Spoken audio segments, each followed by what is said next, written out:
देखिए इसमें हम लोग ना जो पढ़ रहे हैं वो LSRW के बारे में पढ़ रहे हैं। ठीक है, सुनना, बोलना, पढ़ना, लिखना और उसके टाइप्स। ठीक, अब इसमें हम लोग को समझना क्या है। देखिए सबसे पहले समझते हैं कि भाषा विकास का जो क्रम है वो क्या होता है, LSRW का क्रम होता है। ठीक है, अब इसमें क्या होगा, आपको अगर पूछेगा यहाँ से ना, कई बार क्वेश्चन पूछा है टेट में। ठीक, रिसेप्टिव इनपुट स्किल्स में, प्रोडक्टिव और आउटपुट में, है ना। ठीक है, तो अगर आपको पूछेगा इनपुट क्या क्या है या रिसेप्टिव क्या है, तो लिसनिंग और रीडिंग। अगर आपको पूछेगा प्राइमरी फंक्शन क्या है या फिर प्राइमरी स्टेज क्या है लिसनिंग मतलब लैंग्वेज लर्निंग का, तो क्या लगाएंगे, लिसनिंग लगाएंगे। ठीक है, अब प्रोडक्टिव या आउटपुट में क्या आएगा, प्रोडक्टिव आउटपुट में क्या आएगा, स्पीकिंग और राइटिंग आएगा। ठीक, आसान है। फिर रिवीजन में अपन देखते हैं कि टाइप्स ऑफ लिसनिंग, स्पीकिंग, ठीक, रीडिंग्स एंड राइटिंग अप्रोच। तो सबसे पहले हम लोग जानते हैं कि जो टाइप्स ऑफ लिसनिंग में आता है इंटरेक्टिव और नॉन इंटरेक्टिव। इंटरेक्टिव में क्या होता है, जहाँ पे वक्ता और श्रोता दोनों एक दूसरे से क्या करते हैं, बातचीत करते हैं। ठीक है, और नॉन इंटरेक्टिव में इसमें बातचीत करने का चांस नहीं होता है। जबकि स्पीकिंग सिचुएशन में जैसे क्या क्या इंपॉर्टेंट है, टोन, पिच, इंटोनेशन, ये इंटरेक्टिव। तो ये सारी चीज़ें हम लोग जानते हैं। इंटरेक्टिव होता है प्रोसेस स्पीकिंग सिचुएशन में। अच्छा, इसमें फिर तीन चीज़ आती है, इंटरेक्टिव, नॉन इंटरेक्टिव और पार्सल इंटरेक्टिव। ठीक है, अब फिर आता है टाइप्स ऑफ रीडिंग। ठीक, मतलब क्या होगा इसमें, वो क्या क्वेश्चन आंसर कर, हाँ, जैसे अभी आप और हम बात कर रहे हैं, ये इंटरेक्टिव है। जैसे आप ऐसे सवाल पूछ पा रहे हैं और मैं सुन रहा हूँ, मैं बोल रहा हूँ, आप सुन रहे हैं, ये इंटरेक्टिव में आएगा। लेकिन अगर आप इसी चीज़ को ऐप में देखेंगे ना, वीडियो में, वो नॉन इंटरेक्टिव में आएगा, है ना। इंटोनेशन मतलब वो क्या क्या बस सोचना, हाँ, ये रोकना, विचार विचार कर पाना, है ना, वो इंटोनेशन होता है। ठीक है, चलिए, तो ये हो गया। इतना समझ में आ गया क्या? ठीक है, अब हम लोग समझते हैं टाइप्स ऑफ रीडिंग में। तो कल हम लोग 4 प्रकार पढ़े थे, क्या क्या था, साइलेंट रीडिंग, लाउड रीडिंग, है ना, इंटेंसिव और एक्सटेंसिव। साइलेंट रीडिंग में क्या होता है, सामान्यतः हम लोग इस प्रकार की रीडिंग में मौन पठन करते हैं या फिर मन में पठन करते हैं। लाउड रीडिंग में प्रोनाउंसिएशन को सही करने के लिए, स्पीकिंग स्किल को बढ़ाने के लिए, कॉन्फिडेंस लाने के लिए क्या करते हैं, हम लोग लाउड रीडिंग करते हैं, बच्चों को लाउड रीडिंग करवाते हैं। फिर आता है इंटेंसिव। इंटेंसिव मतलब होता है गहन रूप से। ठीक है, तो इसके अंदर में आता है स्कैनिंग, स्कैनिंग है, स्कीमिंग नहीं है, स्कैनिंग है। और अगर आता है एक्सटेंसिव, तो होता है विस्तार से या फिर विस्तृत रूप से पढ़ना। ये आता है क्या, इसमें यही आएगा एक्सटेंसिव, सरसरी निगाहों से, वो स्कीमिंग है। स्कैन करना मतलब बस देखना होगा, स्कैन मतलब पूरा पढ़ना है, और स्कीमिंग होता है जल्दी जल्दी करना। ठीक है, तो स्कैन करना मतलब एक चीज़ को आप पढ़ रहे हैं ना, वो स्कैनिंग में आता है। स्कीमिंग में क्या आएगा, खाली सरसरी निगाहों से पढ़ना, वो आता है। स्कैन कर रहे हैं मतलब पूरा एक डिटेल को स्कैन कर रहे हैं ना, वो होता है।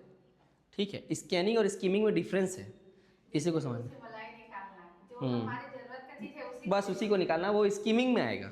ठीक है, लेकिन अगर आपको कोई क्या करना है, पूरा कंटेंट को समझना है, पूरा ग्रामर के रूल समझना है, नियम या फिर कोई थियोरी है उसको समझना है, तो वो किस में आएगा, इंटेंसिव में आएगा, क्योंकि आप गहन रूप से पढ़ रहे हैं। फिर ये समझ में आ गया। चलिए, देखिए विस्तार पूर्वक पढ़ना मतलब जल्दी जल्दी से पढ़ना, है ना, उसको पूरा विस्तृत फॉर्म में। ठीक है, हाँ, जल्दी जल्दी से। ठीक है, चलिए अभी इसके बारे में हम लोग बात करेंगे। ये ना आप लोग याद करिएगा, इसका स्टेजेस पूछ सकता है, जैसे कि क्रम दे देगा, है ना। क्या क्रम दे देगा, the listening process involves, listening process में क्या क्या स्टेजेस आते हैं उसको देगा। तो इसके अंतर्गत 5 स्टेप आते हैं। तभी व्यापम का पैटर्न तो वही है ना, स्टेजेस वाला ही दे रहा है सारा चीज़, है ना। तो क्या कहेगा, सबसे पहले रिसीविंग, कि अगर कोई श्रोता है ना, ये सुन रहे हैं, ठीक, और कोई एक वक्ता है ना, तो इसको अच्छे से ध्यान रखिएगा। जैसे ये बोलने वाला है, ठीक, तो ये क्या करेगा, सबसे पहले रिसीविंग करेगा, कान से सुनेगा। फिर क्या करेगा, अंडरस्टैंडिंग, उसको समझने का प्रयास करेगा कि बोला क्या जा रहा है। फिर इवोल्युएटिंग, इवोल्युएटिंग मतलब क्या होता है, मूल्यांकन करना, बोले हुए बात का मूल्यांकन करेगा। फिर आता है रिकॉलिंग या फिर रिमेंबरिंग। रिमेंबरिंग में वो क्या करेगा, उस चीज़ को याद करेगा या फिर उसके स्मरण में जो चीज़ रहेगा उसको वो सोचने का प्रयास करेगा। फिर सबसे लास्ट में आता है रिस्पॉन्डिंग। तो आपको पकड़ना है फर्स्ट और लास्ट को, है ना। सबसे पहले रिसीविंग होगा, उसके बाद सबसे आखिरी में रिस्पॉन्ड करोगे आप, है ना। तो ये सारी चीज़ें होंगी। जैसे अगर मैं आपसे कोई क्वेश्चन पूछूंगा तो आप सबसे पहले क्या करेंगे, सुनेंगे, फिर क्वेश्चन को समझेंगे, फिर इवेलुएट करेंगे कि क्वेश्चन क्या पूछ रहे हैं, फिर आप किसी चीज़ को उसके दिमाग में आपके स्टोर है, उसको आप रिमेंबर करेंगे, रिमेंबर करने के बाद आप क्या करेंगे, उसको रिस्पॉन्स करेंगे। समझ में आ गया? तो ये क्या है, लिसनिंग प्रोसेस के 5 स्टेजेस हैं, सुनने की प्रक्रिया के 5 क्या है, स्टेजेस हैं, चरण हैं। समझ में आ गया? तो ये आप लोग को ध्यान रखना है, ठीक है। चलिए, तो listening situation interactive non interactive समझ में आ गया क्या? आसान है, ओके। फिर हम लोग समझेंगे वाचन कौशल।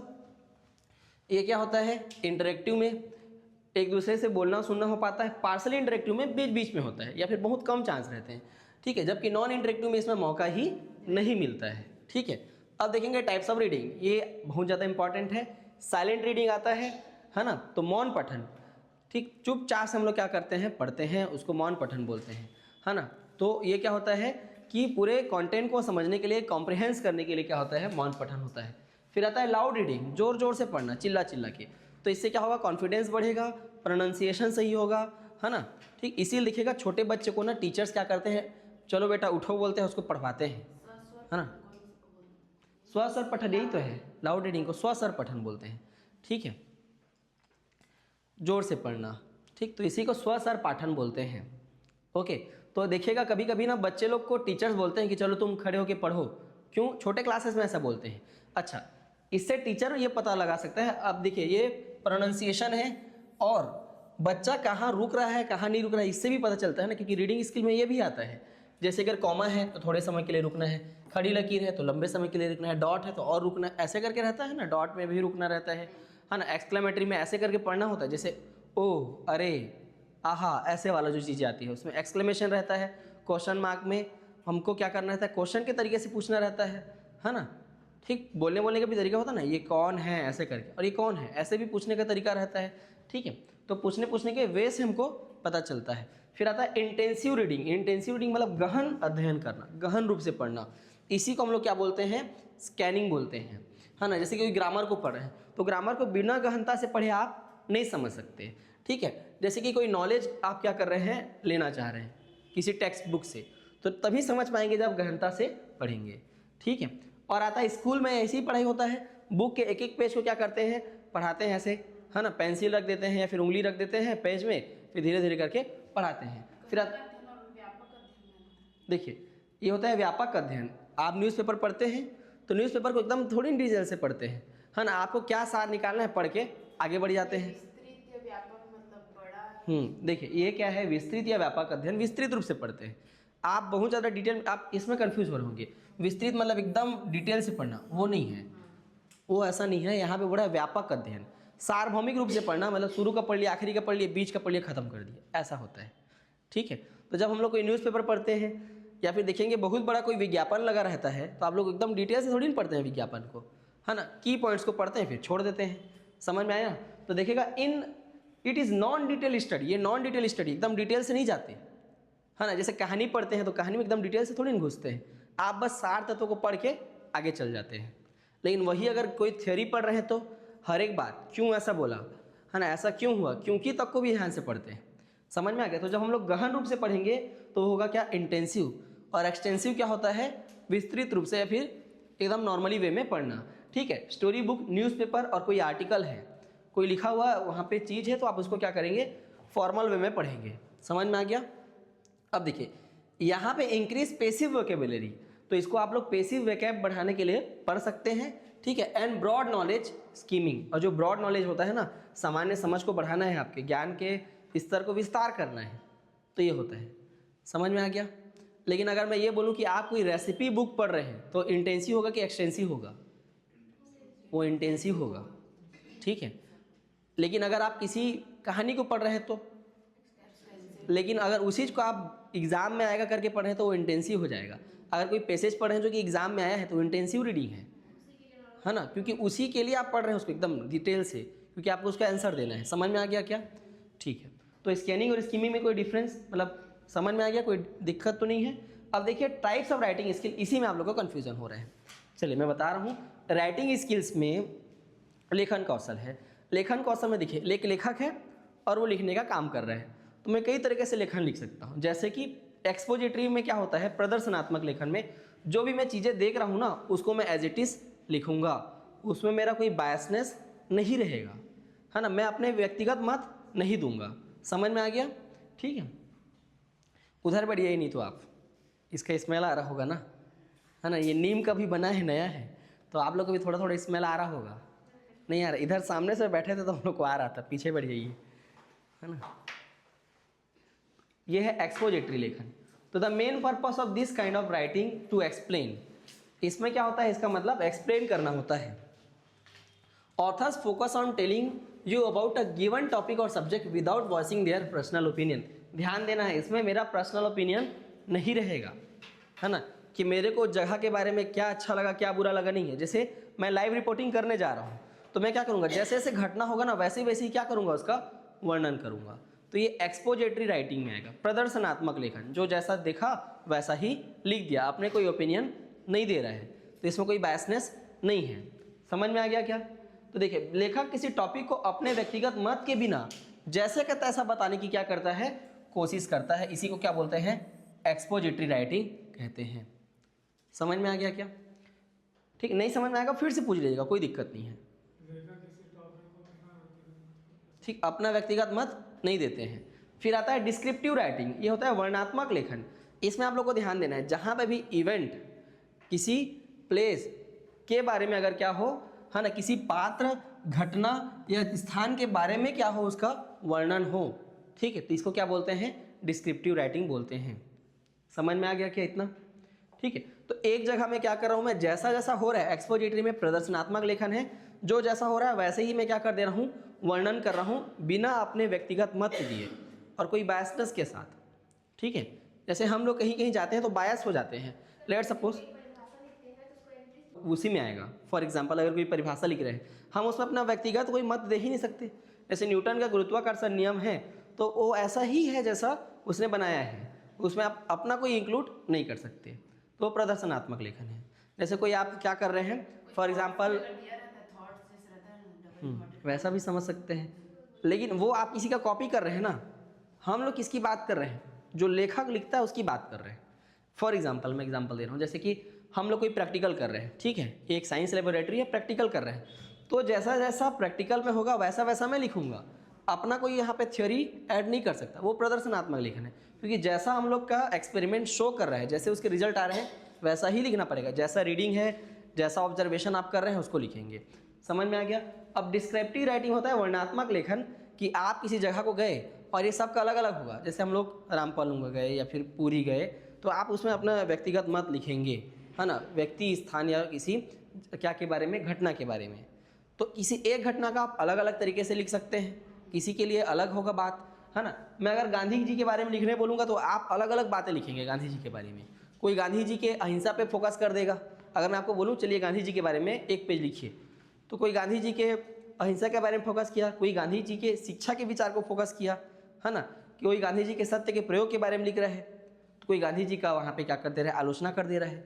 तो वो आप क्या कर रहे हैं, किसी व्यक्ति, घटना या स्थान के बारे में वर्णन कर रहे हैं, तो ये होता है डिस्क्रिप्टिव राइटिंग। आपको जो पता उसी के हिसाब से आप लिखेंगे। समझ में आ गया? फिर आता है परसेसिव राइटिंग। इसमें क्या होता है कि जो लेखक होता है ना, वो आपको इन्फ्लुएंस करना चाहेगा, अपने पर्सनल बायस को आपके ऊपर थोपेगा। जैसे कि अगर मैं ये बोलूँ कि रुपया कमज़ोर हो रहा है, जैसे मान के चलिए मैं किसी न्यूज़ का एडिटर हूँ और रुपया अभी 90 रुपया हो गया है डॉलर के हिसाब से, है ना, तो मैं उसको पॉजिटिव बताऊँगा, जबकि है नेगेटिव। मैं बोलूँगा देखिए अगर रुपया कमज़ोर है तो उसका भी फायदा है बोलूँगा, और आपके ऊपर अपने विचार क्या करूँगा, थोपूँगा। तो ये होता है। Unlike expository writing, expository writing में क्या होता है कि जो जैसा होता है वैसे लिख देता है, लेकिन इसमें ऐसा नहीं होगा। The main purpose of the persuasive writing is convince. Convince मतलब क्या होता है, कन्विंस करना मतलब क्या होता है, मनाना, है ना, या अपनी बातों को मनाना, बातों को मनाना, है ना, या फिर मनवाना। मनवाना होता है। आप किसी बात के लिए कन्विंस नहीं है, लेकिन मैं आपको कन्विंस कर रहा हूँ उस बात को लेकर, ठीक है। इट कंटेन्स ओपिनियन एंड ठीक बायस ऑन दी ऑथर, ठीक, और आपकी बायस और बिलीव्स इसमें रहेंगे, इसमें ओपिनियंस रहेंगे, है ना, और बायसेस रहेंगे, ये आई है ना बायसेस, ठीक है। तो आपके बायसनेस इसमें रहेगा, ठीक है। तो मैं बायस हो सकता हूँ किसी चीज़ को लेकर, जैसे कोई घटना हुआ है और वो अच्छा नहीं है, लेकिन मैं क्या करूँगा, अच्छा चीज़ हुआ है ना, ऐसे बोल दूँगा, ठीक। तो वो मेरा बायसनेस होगा। तो क्या होता है, लेखक अपने व्यक्तिगत विचार रखते हैं, खास करके जैसे कोई एडवर्टाइजमेंट होता है, कोई एडिटोरियल है, तो मैं क्या करूँगा, बायसनेस के साथ उस चीज़ को बताऊँगा वो कि आपको वो प्रोडक्ट लेना चाहिए, वो अच्छा है करके। ठीक है, तो कवर लेटर्स में भी ऐसे ही होते हैं, लेखक अपने विचारों को व्यक्त करता है ना। जैसे आप लोग कभी संपादकीय पढ़िएगा, है ना, या फिर अभिव्यक्ति पढ़िएगा, न्यूज़पेपर पढ़ते होंगे, तो चौथा या पाँचवां पेज में ये रहता है कि जितने भी जो लेखक होते हैं ना, कोई दार्शनिक है, कोई मनोवैज्ञानिक है, वो अपना बायसनेस लिखेगा, है ना, उस टॉपिक के बारे में। ठीक है, ठीक। तो न्यूज़पेपर ओपिनियन एंड एडिटोरियल्स, तो ये एडिटोरियल्स आते हैं। समझ में आ गया क्या? तो देखिए, सबसे पहले एक्सपोजिटरी हुआ, उसको बोलते हैं प्रदर्शनात्मक लेखन, जैसा का तैसा को लिखना, ये एक्सपोजिटरी है। फिर आता है डिस्क्रिप्टिव। डिस्क्रिप्टिव में क्या होता है कि हम क्या करते हैं, किसी घटना, व्यक्ति या स्थान के बारे में लिखते हैं। फिर आता है क्या, परसेसिव। परसेसिव में बायसनेस होता है, बायसनेस के आधार पर हम मनवाने का प्रयास करते हैं, और मैं रीडर के व्यू को क्या करूँगा, चेंज करूँगा। आपका कोई व्यू होगा, लेकिन मैं उस व्यू को आपका चेंज करना चाहूँगा। लेकिन वही डिस्क्रिप्टिव राइटिंग में आपके स्वतंत्र हैं, है ना, मतलब मैं जैसा समझ रहा हूँ, सोच रहा हूँ, वैसा लिख रहा हूँ, आपके ऊपर थोप नहीं रहा हूँ, है ना। और एक्सपोजिटरी में आप खुद उससे कंक्लूजन निकाल सकते हैं। एक्सपोजिटरी में जो घटना हो रहा है वैसे ही मैं लिख दे रहा हूँ, और वो आपके ऊपर छोड़ रहा हूँ कि आप उसके बारे में क्या सोचते हैं। जैसे अगर मैं बांग्लादेश में भी कुछ भी कांड हो रहा है, उसके बारे में जो भी हो रहा है लिख दे रहा हूँ। ठीक है, तो ये क्या होगा, एक्सपोजिटरी। आपको क्या कंक्लूजन निकालना है आप सोचेंगे। लेकिन अगर मैं बोलूँ कि उनके साथ गलत हो रहा है, ऐसा नहीं करना चाहिए, सरकार का ना, है ना, वहाँ पे फेलियर है कि स्टूडेंट्स का फेलियर है, जो भी चीज़ लिखूँ, तो वो मेरा व्यक्तिगत मत दे रहा हूँ आपके सामने। ठीक है, फिर आता है सबसे लास्ट में नरेटिव राइटिंग। ये होता है विवरणात्मक लेखन, नरेट करना। जैसे कि अगर मैं कोई कहानी लिख रहा हूँ, ठीक है, तो कहानी लिखूँगा तो क्या होगा, मतलब मैं उस पात्र के बारे में या स्टोरी के बारे में पूरा नरेट करूँगा उसके। जैसे कि मान के चलिए KGF के कोई कहानी लिखा होगा, रॉकी भाई के बारे में, तो रॉकी का पूरा उसने क्या किया है, कहानी लिखा है कि वो गरीबी से उभरा है ना, उसकी मम्मी उसको बहुत प्यार करती थी, ठीक है, और वो क्या किया, ज़िंदगी में आगे बढ़ा। तो मैं पूरा स्टोरी को क्या किया हूँ, नरेट किया हूँ, उसके उस पात्र के आधार पे उसका मैं क्या किया हूँ, उस पूरे संसार को रचा हूँ। समझ में? एक्चुअली में ऐसा कुछ नहीं है, ना सच में कोई रॉकी भाई है, ना वो है ना सोना को लूटा था, बस मैं क्या किया हूँ, कहानी बनाया हूँ खुद से। ये होता है narrative writing. The main purpose of this type of writing to tell a story. इसमें कहानी लिखना होता है या कहानी कहना होता है। ठीक है, तो नॉवेल्स में क्या होता है कि आप कहानी लिखते हैं और घटना को खुद से बनाते हैं। समझ में आ गया? शॉर्ट स्टोरीज, नॉवेलर्स और जो पोएट्री लिखते हैं ना, बायोग्राफीज लिखते हैं, आत्मकथा, उन लोग क्या करते हैं, विवरण लिखते हैं उस चीज़ का। समझ में आ गया? तो देखिए, एक्सपोजिटरी में क्या होता है, प्रदर्शनात्मक लेखन, जैसा का तैसा लिख दिया जाता है। फिर क्या होता है, डिस्क्रिप्टिव में क्या होता है, ठीक, उसमें होता है क्या, वर्णनात्मक लेखन, है ना, वर्णन किया जाता है किसी घटना, व्यक्ति या स्थान के बारे में। फिर आता है परसेसिव में जो राइटर होता है अपने बायसनेस को थोपता है। जैसे मैं अगर ये बोलूँ कि आपके पास लैपटॉप लेने के लिए है फॉर एग्जांपल, तो एक विंडोज़ का लैपटॉप आता है, एक ये आईपैड का आता है। तो अगर आप मेरे से पूछेंगे कि सर कौन सा अच्छा, और मैं चलाता हूँ आईपैड, तो मैं बायसनेस के साथ बोलूँगा कि आईपैड चलाने के क्या क्या फ़ायदे हैं, है ना, मतलब मैं खाली फ़ायदे नुकसान नहीं बताऊँगा, बोलूँगा यही चलो, है ना, और आपको कन्विंस करूँगा। तो ये होता है क्या, परसेसिव।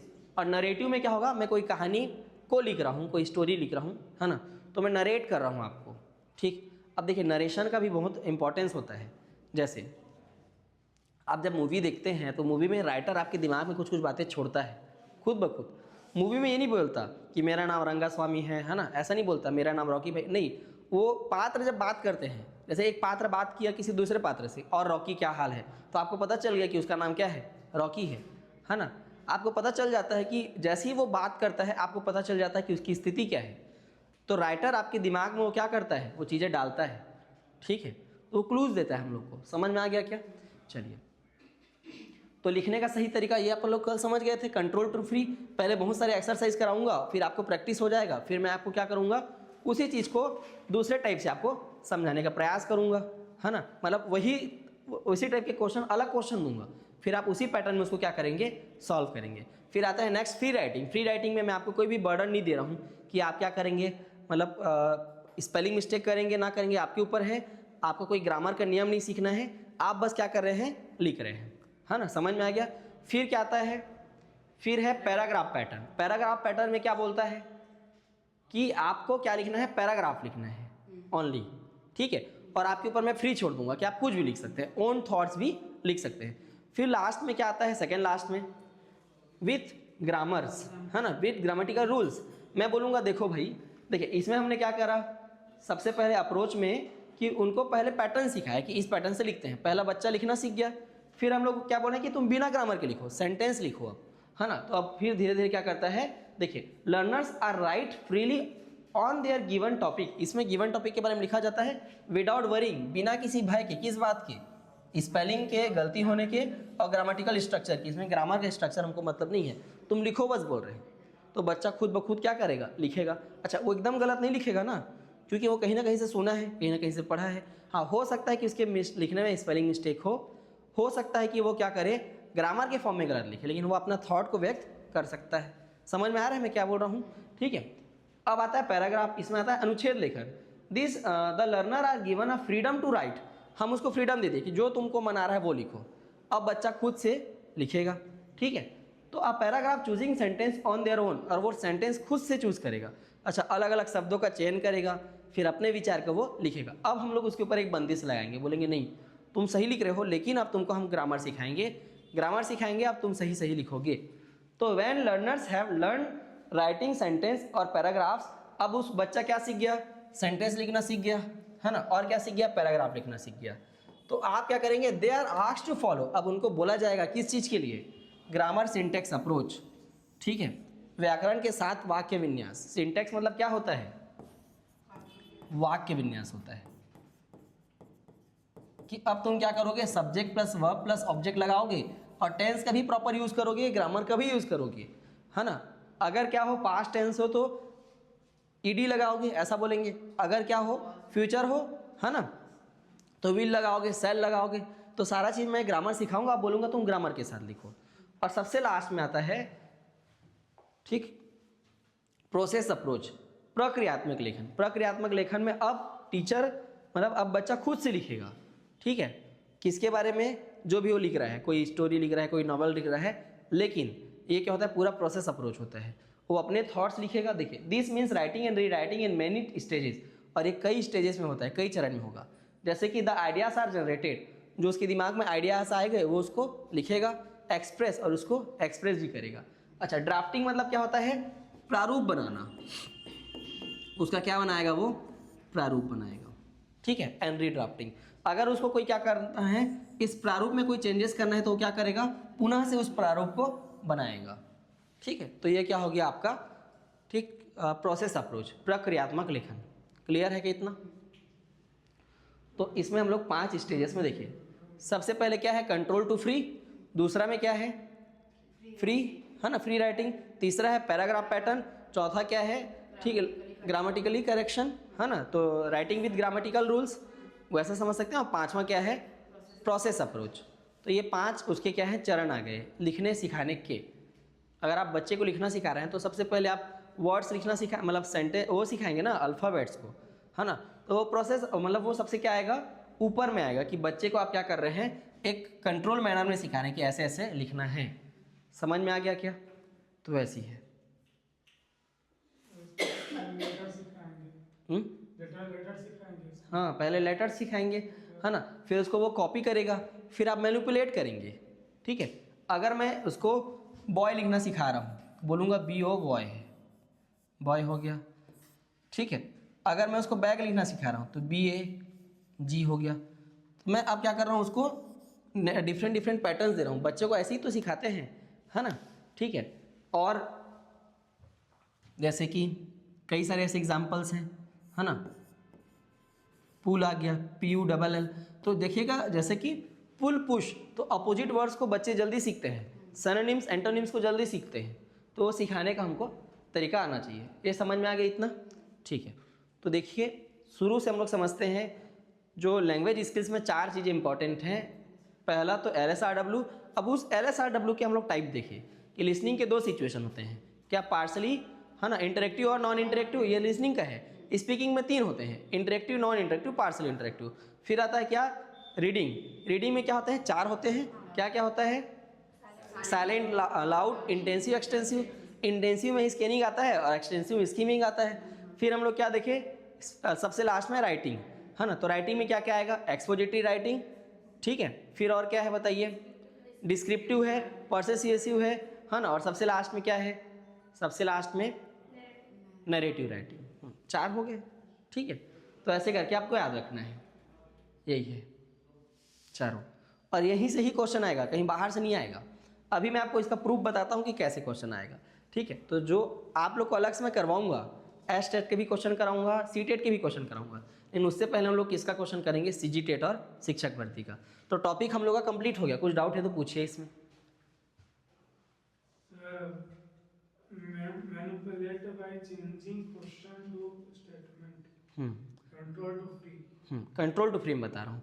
मैनिपुलेट करना मतलब आप उसको क्या कर रहे हैं, उसको चेंज कर दे रहे हैं सिचुएशन को, ठीक है। जैसे कि मैं बता रहा हूँ, जैसे कि ये देखिए, मैं लिखा Ram, Ram is a boy, ठीक है। अब मैं बोला जैसे मेरे क्लास में एक बच्चा है जिसका नाम है राम, ठीक है। और एक और नाम लिखा प्रीति, प्रीति लिखा इज अ गर्ल, ऐसे। अब मैं क्या करूँगा, बच्चों को बोलूँगा चलो आप बेटा यहाँ खड़े हो, फिर बच्चा यहाँ खड़े होगा, है ना। एग्जाम्पल मैं दे रहा हूँ, लेकिन उसको राइटिंग में यूज़ करना है ना, बस मैं समझा रहा हूँ।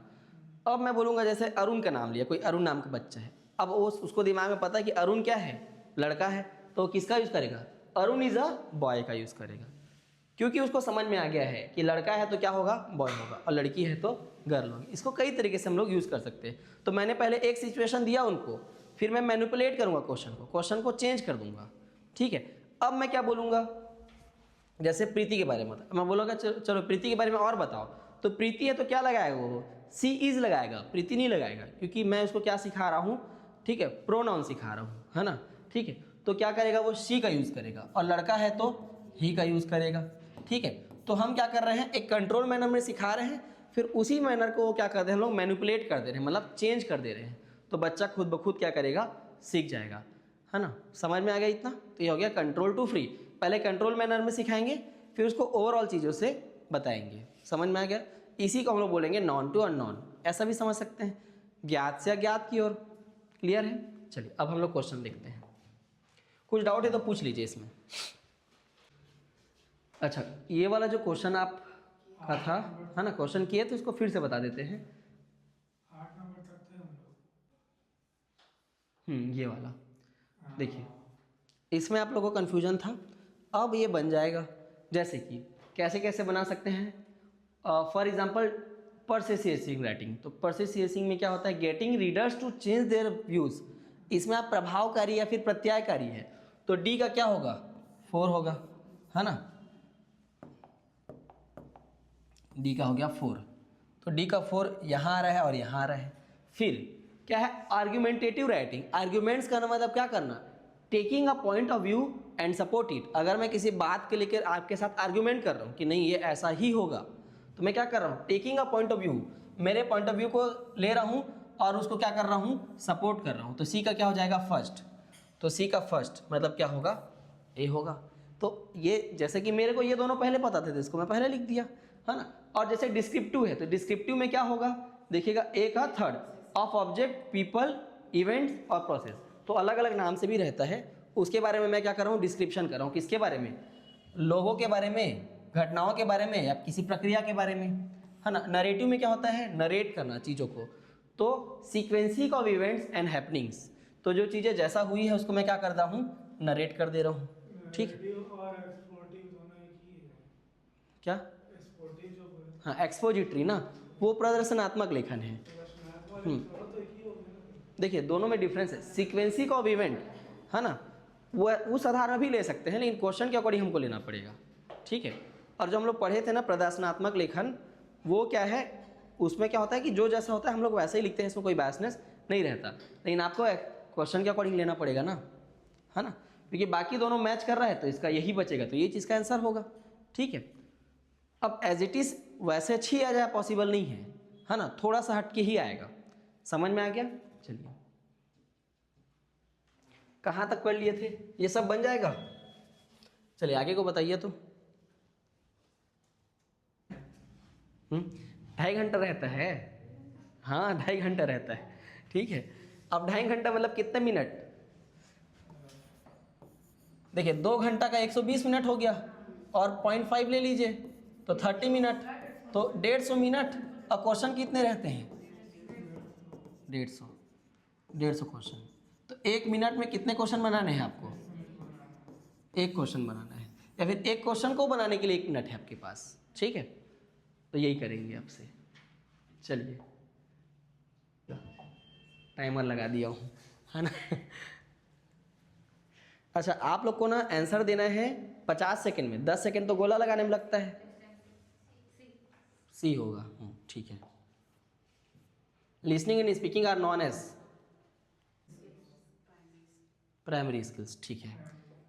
ये बताइए, ये भी कल देख लिए थे क्या? तो क्या लगाया था इसका आंसर? बी लगाए थे, ठीक है। लैंग्वेज स्किल्स में क्या आएंगे? राइटिंग और स्पीकिंग। स्पीकिंग और राइटिंग आएगा। क्या है प्रोडक्टिव में? ठीक है, स्पीकिंग और राइटिंग, डी। ये बताइए।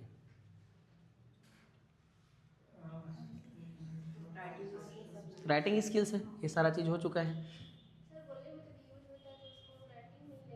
हाँ, ये पंक्चुएशन मार्क्स है ना, बोलने में नहीं होगा, है ना। देखिए इंटेंडिंग भी लिख दें। इंटेंडिंग मतलब होता है कि पैराग्राफ को छोड़ के लिखना है, पैराग्राफ में कितने डिफरेंस होने चाहिए। तो वैसे होता है ना, जैसे बता रहा हूँ कि आवेदन पत्र जब लिखते हैं तो पैराग्राफ छोड़ छोड़ के लिखते हैं। पूरा नियम होता है, विषय को यहाँ लिखना है, वो यहाँ लिखना है। तो वो क्या होता है, इंटेंडिंग मतलब होता है कि उस हिसाब से लेखन कार्य करना, लेखन की दृष्टि से पैराग्राफ को समझना। चलिए ये बताइए, इसको नहीं बनाए थे ना? हाँ, बैरियर वाला होगा, ठीक है। चलिए बना लिए थे तो फट फट बन जा रहा है ना, ठीक है। अब बताइए, ये वाला नहीं बनाए थे। घंटी बजता है ऐसे, है ना। देखिए, the effectiveness of language depends on the speaker ability to use. Effectiveness अगर मैं कर रहा हूँ, अपने बातों को प्रभावशाली रूप से रख रहा हूँ किसी भाषा को लेकर, तो मैं क्या यूज़ करूँगा? लॉन्ग सेंटेंस तो नहीं होगा। अगर मैं लॉन्ग सेंटेंस यूज़ कर रहा हूँ मतलब मैं अच्छा बोलने जा रहा हूँ वाला बात थोड़ी ना है, नहीं है ऐसा। फिर है फॉरेन लैंग्वेज, फॉरेन वर्ड्स, ये भी नहीं है ना।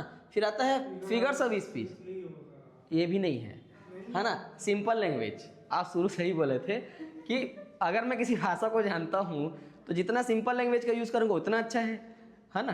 तो फिगर ऑफ स्पीच तो इसमें है ही नहीं।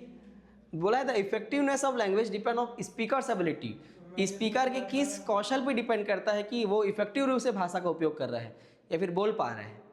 तो क्या होगा, सिंपल लैंग्वेज, जितना मैं सरल रूप से बोलूँगा उतना अच्छे से मेरे को भाषा आएगा।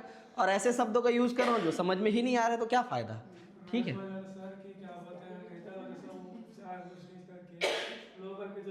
नहीं वो नहीं है। तो नेता दिखेगा, जो नेता जितना अच्छे से बोलता है उतना बात सिंपल रहता है। क्या मोदी जी रॉकेट साइंस वाला बात नहीं करते, वो सही से बात करते हैं, सिंपल बात करते हैं, ऐसा है। चलिए ये बताइए,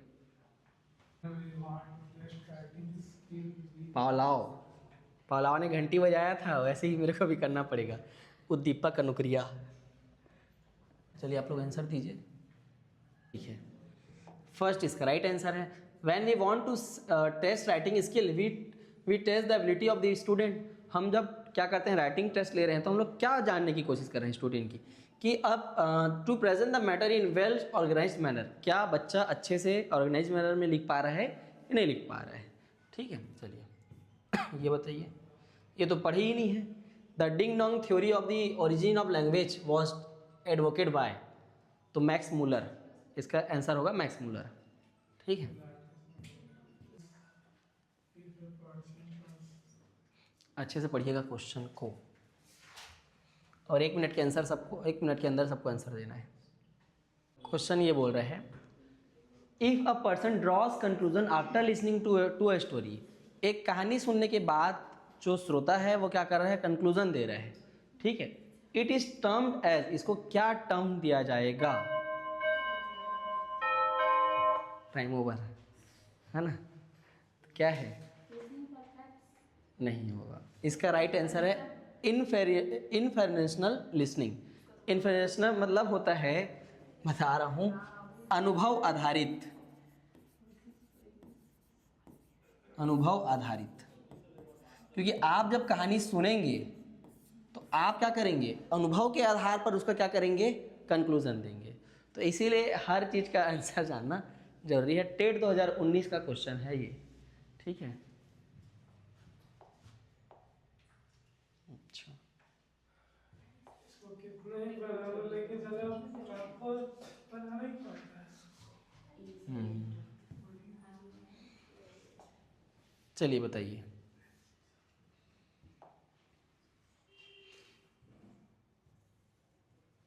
A teacher reads the passage and asks question to the students. क्या होगा? ये तो आसान है बहुत ही।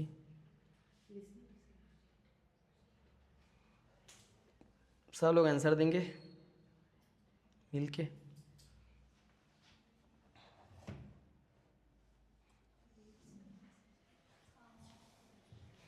क्या होगा सोचिए।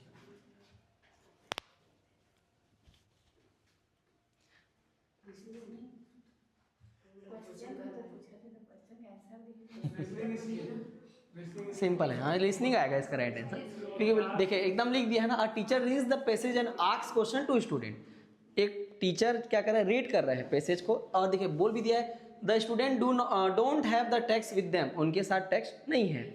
तो सुनने का क्या कर रहा है, वो कौशल का परीक्षा ले रहा है, या फिर सुनना को इम्प्रूव करा रहा है, तो सी होगा। बताइए इसका आंसर क्या होगा। देखिए क्वेश्चन क्या बोल रहा है, a set of as a test of ability in speaking, listening, reading and writing. एक क्या करना है, as a test of ability, एक क्या कर रहे हैं आप, योग्यता परीक्षण कर रहे हैं, जिसमें क्या हो, लिसनिंग हो, स्पीकिंग हो, राइटिंग हो और रीडिंग हो, है ना।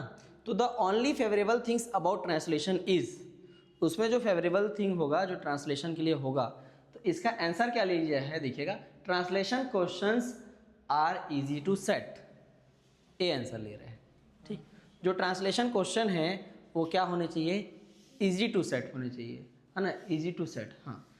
तो translation question are easy to set, और ऐसा हो कि जो ट्रांसलेशन क्वेश्चन हो इजी टू सेट हो, A is the right answer ले रहे हैं। Translation is slow to grade, ये तो गलत जा रहा है ना।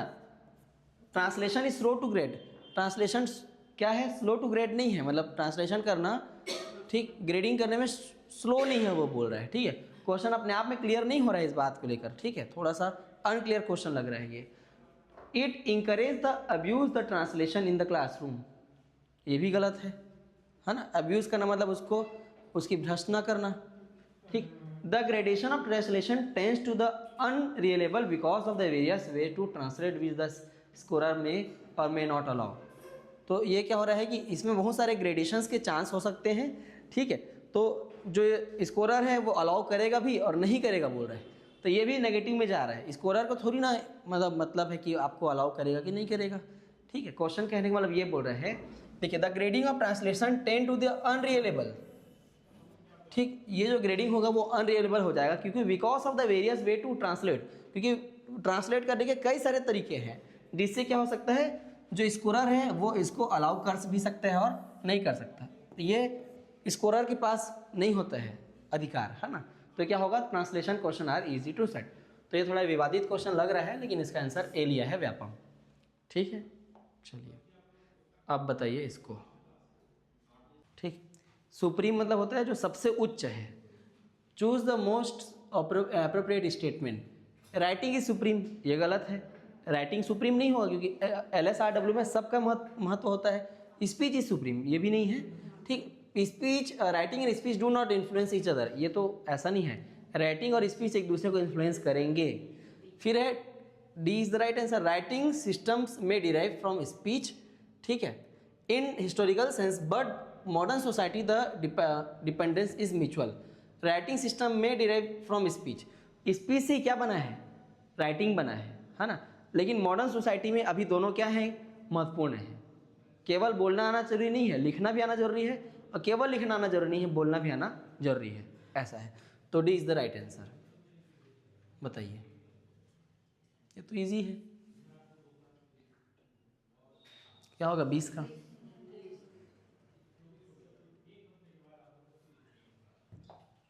फट से आंसर दीजिए। सी इज द राइट आंसर। ठीक है, बाकी लोग बाकी का भी बन रहा है ना, आंसर देते हुए चलेंगे। मैं बोला था कि first objective of teaching English is develop, तो LSRW, तो लिसनिंग स्किल आएगा। टेट 2017 का आया हुआ क्वेश्चन है। Language is a habit, this means, ये अच्छा क्वेश्चन लगा। डी होगा।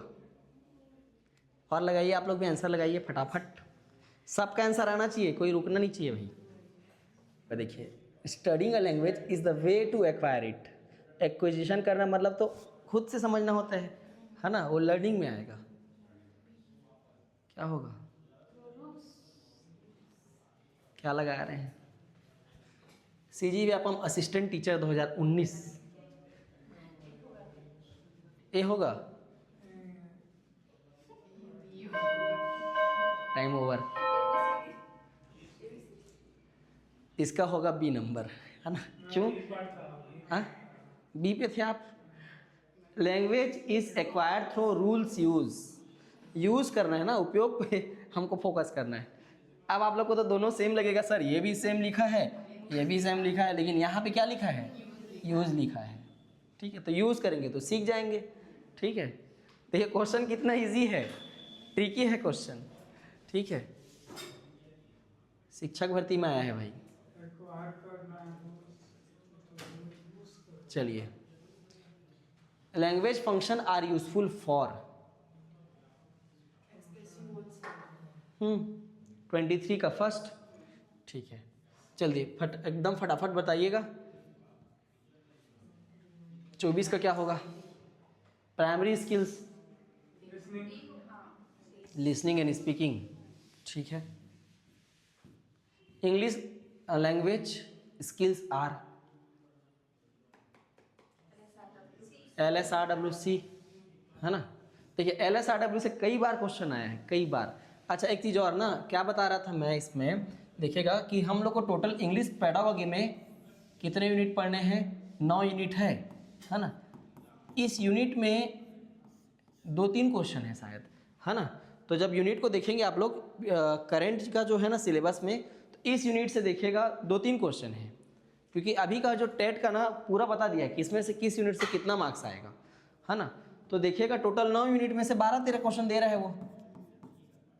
ठीक, क्योंकि टोटल 25 क्वेश्चन है, तो 25 में से लगभग 12-13 क्वेश्चन आपके ग्रामर से आएंगे, पैसेज से आएंगे, और लगभग 12-13 क्वेश्चन किस में से आएंगे? इंग्लिश पेडागोगी से आएंगे, क्योंकि यूनिट ही 9 है। तो 1-2 यूनिट ऐसे हैं, मतलब 2 यूनिट कम से कम 2-3, जिसमें दो क्वेश्चन से ज़्यादा आएंगे या 2 क्वेश्चन आएंगे, और 1 यूनिट में 1 क्वेश्चन आएगा। ठीक है, तो ये जो यूनिट है, यूनिट नंबर 6 लैंग्वेज स्किल्स, उसमें 2-3 क्वेश्चन आएंगे इसी यूनिट से। तो इस यूनिट को अच्छे से पढ़ लीजिएगा, मतलब ताकि क्वेश्चन ना छूटे।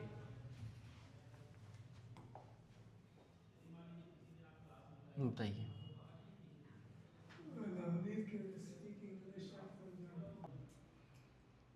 और लगाइए। ये हमेशा मजाक में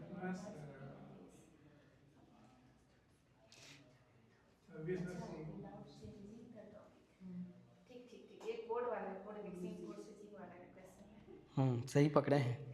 विदाउट चेंजिंग तो कोड मिक्सिंग होगा सर, फर्स्ट वाला। सही है, फर्स्ट वाला सही है। चलिए, ये बताइए।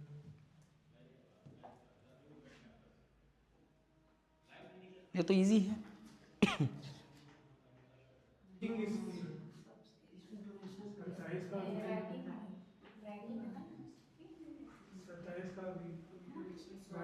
देखिए, proper stress and intonation, stress कब देते हैं? जैसे रसोड़े में कौन था वाला, है ना? तो स्पीकिंग स्किल आएगा। ठीक है, तो स्पीकिंग स्किल ना, ये बताइए। ये तो आसान है, इसमें टाइमर लगाने की भी आवश्यकता नहीं है। Which of the following skill is involve when you watch a TV show? Listening होगा, है ना? टेट 2019 का क्वेश्चन है। What skill among the ones given below that can not be tested in a formal written examination?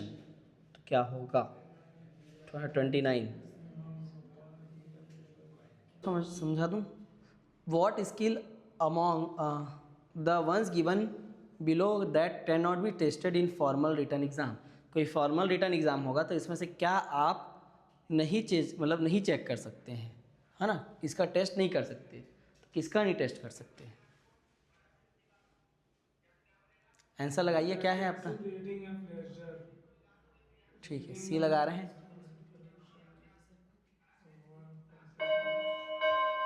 बताइए क्या है आप लोग का answer?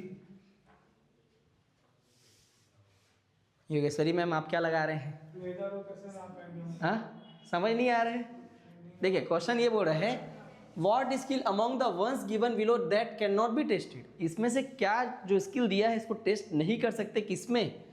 In a formal return examination. एक फॉर्मल रिटर्न एग्जामिनेशन में आप क्या क्या टेस्ट नहीं कर सकते, इनमें से कोई एक को क्या टेस्ट नहीं कर सकते? तो रीडिंग फॉर इन्फॉर्मेशन ये तो टेस्ट करा जा सकता है ना, क्योंकि क्वेश्चन दिया हुआ है तो क्वेश्चन पढ़ के आप ही आंसर देंगे, तो ये तो चेक कर सकते हैं। Meaning of words and phrases ये भी आप चेक कर सकते हैं। एनालाइज टेक्स्ट ये भी चेक कर सकते हैं, लेकिन क्या चेक नहीं कर सकते? एक्सटेंसिव रीडिंग फॉर प्लेजर, खुशी से हम लोग जब कुछ दूसरा चीज़ पढ़ते हैं ना उसको आप मेजर नहीं कर सकते कि मेरे को कोई उपन्यास पढ़ना पसंद है या कहानी पढ़ना पसंद है, तो इसको आप टेस्ट के रिटर्न टेस्ट के फॉर्मेट में थोड़ी नहीं जान सकते, मेरे को पूछ के ही जान सकते हैं, तो सी होगा। देखिए कितना आसान है ना। थोड़ा सा लग के उसमें क्वेश्चन को लगाइए। टेट 2021 हाँ, स्कीमिंग वर्ड श्योर हैं। इसमें एक वर्ड दिया है, इस वर्ड को ध्यान से पढ़िए। Fast looking for specific information. किसी विशेष इंफॉर्मेशन के लिए जब पढ़ा जा रहा है तो होता है स्कैनिंग। आप लोग को दे दिया ना रीडिंग फास्ट, तो सब स्कीमिंग लगा रहे हैं, लेकिन देखिए तो ज़रूरत की चीज़ है करके कैसे जानेंगे? ज़रूरत की चीज़ है करके जैसे कुछ ऐड देखते हैं, मान लीजिए जॉब का कुछ रहेगा तो हम उसी को देखेंगे स्पेसिफिक, मतलब नहीं। तो देखिए क्या बोल रहा है क्वेश्चन में, क्वेश्चन ये बोल रहा है कि student reading the fast looking for specific information in a manual. Manually वो क्या कर रहा है? स्पेसिफिक इन्फॉर्मेशन को देख रहा है, ठीक है। तो इसमें क्या होगा? गहन अध्ययन कर रहा है वो, है ना। और फास्ट पढ़ना कोई एडवर्टाइजमेंट पढ़ना अलग है। फॉर एग्जांपल बता रहा हूँ, देखिए इसी कॉन्टेक्स्ट को समझते हैं ना, इसी कॉन्टेक्स्ट। जैसे आप शिक्षक भर्ती का या टेट का कोई एग्जाम के लिए बैठे हैं और आप अनसीन पैसेज पढ़ रहे हैं और अनसीन पैसेज में नीचे कोई क्वेश्चन लिखा है ना, तो उस क्वेश्चन का आंसर ढूंढने के लिए आप पढ़ रहे हैं पैसेज, तो क्या होगा? स्कैनिंग होगा, गहन अध्ययन होगा ना। क्वेश्चन को ध्यान से पढ़िए, गहन अध्ययन है तो स्कैनिंग होगा। B is the right answer, Vyapam B लिया है इसका आंसर, है ना। तो कॉन्ट्राडिक्शन लगेगा आपको बातों में। समझ में आया कि क्लियर हुआ कि नहीं हुआ? ठीक है, मैं समझ रहा हूँ इसीलिए तो क्वेश्चन करा रहा हूँ। क्या हुआ? तो इसीलिए तो क्वेश्चन करा रहा हूँ ताकि आप लोग समझ पाएँ, नहीं तो फिर आगे भी बढ़ा जा सकता है, लेकिन क्वेश्चन ज़्यादा जरूरी है, ठीक है। तो स्कैनिंग होगा, स्पेसिफिक इन्फॉर्मेशन के लिए पढ़ रहे हैं हम लोग। चलिए क्या होगा?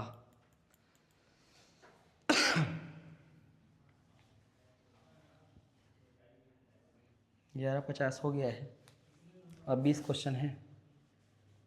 क्वेश्चन को ध्यान से पढ़िए। For communicating the ideas verbally, verbally भी बोल रहा है,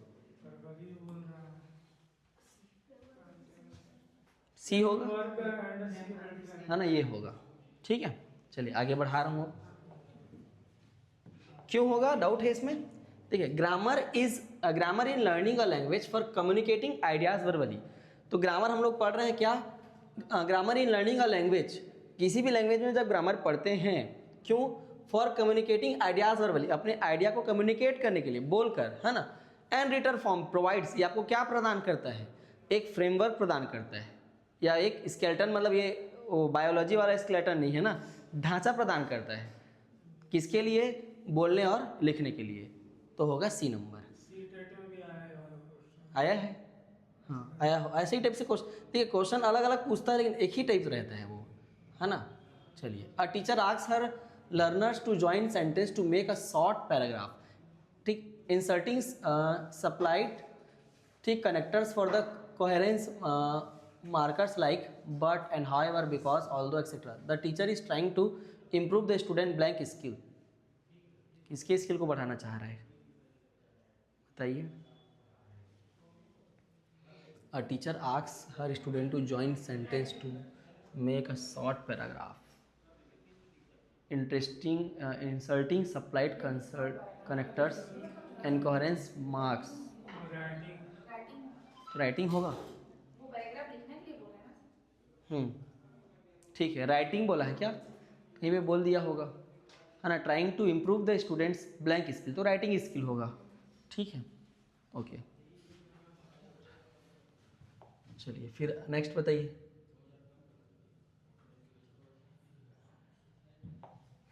द प्राइमरी पर्पस. ठीक है चलिए. अब आगे बढ़ा रहा हूँ ना, फास्ट कर दे रहा हूँ, इसको बंद कर देता हूँ. चलिए आंसर देना है सीधा सीधा. 34 का बताइए. When we want to test speaking skill we test the ability of the student. नहीं, ये भी नहीं होगा. एक तो क्या बोला है पंक्चुएशन मार्क्स, तो राइटिंग में आएगा. वही बोला हूँ, पंक्चुएशन और प्रोनाउंसिएशन के स्पेलिंग सेम ही लगता है ना. आप प्रोनाउंसिएशन पढ़ रहे होंगे इसीलिए गलत है. क्या बोला है स्पीकिंग स्किल, इसका होगा टू नरेट इंसिडेंट और इवेंट. किसी इंसिडेंट या इवेंट के बारे में क्या कर पाए, नरेट कर पाए, बता पाए. ठीक चलिए. 30 टेट 22. इसका आंसर ही बता देता हूँ. इसका है न्यू मार्क, है ना. न्यू मार्क नहीं पढ़े लेकिन क्वेश्चन पूछ दिया है न्यू मार्क से. देखिए the teaching of grammar is neither necessary not sufficient for learning a second language. That is not necessary is proved by the first language learner success without it. That is not sufficient is proved by the second language learners lack of success whose preposition to is. पूरा ना ये twist angle type से बात बोल दिया है. क्या बोला है the teaching of grammar is neither necessary not sufficient. ठीक, टीचिंग ग्रामर ना ही आवश्यक है और ना ही क्या है पूर्ण है. किसके लिए, sufficient for learning a second language. Second language को लर्न करने के लिए. जब तक से आप उसको नहीं बोलेंगे तब तक से आप उसको नहीं सीख सकते. आपको सेकेंड लैंग्वेज जब तक से सीखना है तो बोलना ही पड़ेगा. केवल ग्रामर सीख जाने से बोलेंगे समझ लेंगे क्या, नहीं. ठीक है. और बोला है that is not necessary is proved by. ठीक, the first language learner success without it. और जो फर्स्ट लैंग्वेज लर्नर है उसके लिए क्या हो जाए, सक्सेस हो जाए, है ना. ठीक, that is not sufficient is proved by the second language learners lack of success. ठीक है. स्किनर नहीं है, न्यू मार्क है ने कहा है. ठीक है. ये क्या वो ये एक बार आया था, ये इसी के एग्जाम दिए थे, मुझे तो अजीब लगा. ये टेट में आया है 2022 में. ठीक है. चलिए, तो बोल रहा है कि ना ही सीखना आवश्यक है ना, मतलब आप सीख सकते हैं ग्रामर के फॉर्म में, मतलब ये मेन यूज़ करने के लिए बता रहे हैं. ठीक, और देखिए पूरा पढ़िए इसको. That is not necessary is proved by the first language learner success without it. और ये भी बोला है जो फर्स्ट लैंग्वेज लर्नर है ना, इसके विदाउट क्या हो पाए, सक्सेस हो पाए, ये भी प्रूफ नहीं किया गया है. ठीक है. That is not sufficient is proved by second language learner lack of success. और ये भी बात नहीं बोला गया है कि इसके बगैर जो सेकेंड लैंग्वेज लर्नर है वो भी सीख जाएगा. तो ये उनका कथन है. किसने कहा है करके आया, तो न्यू मार्क ने कहा है.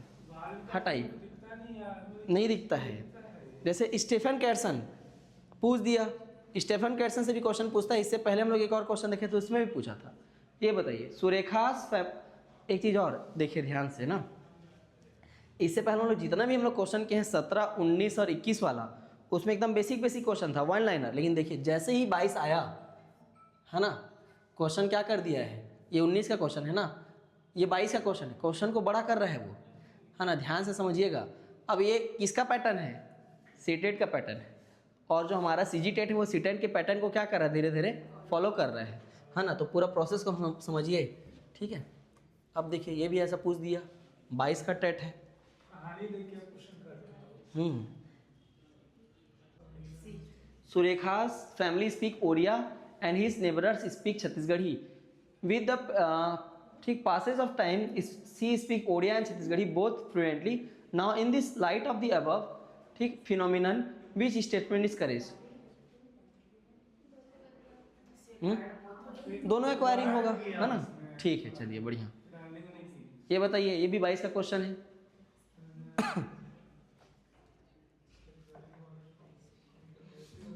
क्वेश्चन करना ज़्यादा जरूरी है ना। Vidya is preparing for a competitive examination. While reading, she underlines the key points, highlights important facts, ठीक, writes short notes in the margin.